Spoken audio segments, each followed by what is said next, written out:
Tom, I need you to help me because I need Jamel in a good mood. And she is never in a better mood than when Michigan State is successful, or she's never in a worse mood. I've never seen her more devastated than last year in the tournament when you guys got knocked off in the first round as a 2 seed.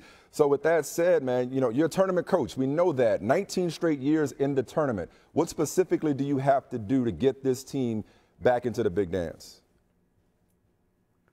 Well, we got to win some games. We got 2 home games, and we got to find a way to win some games here. And I think we will.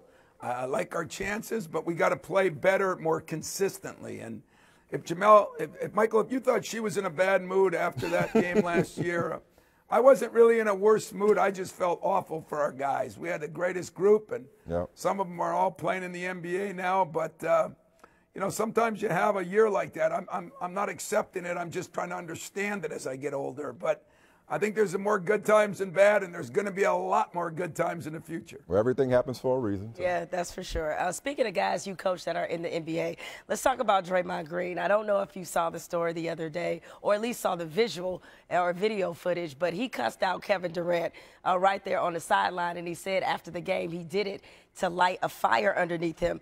How often did you see him do that when you coached him at Michigan State? Is that a normal Draymond Green kind of tactic?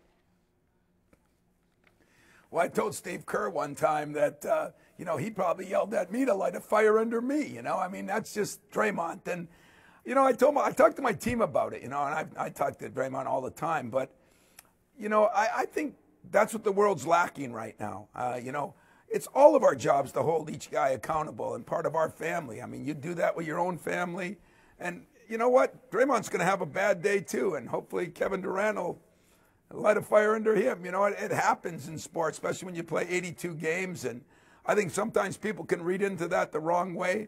If you got a close-knit group, you really get along together, you're really searching for a common goal, those things are water over the dam. Exactly, Coach. I got to yell at Jamel, keep her in line from time to time, but she knows that it's coming from a good place. So thank you for saying that. Thank you for reiterating that point.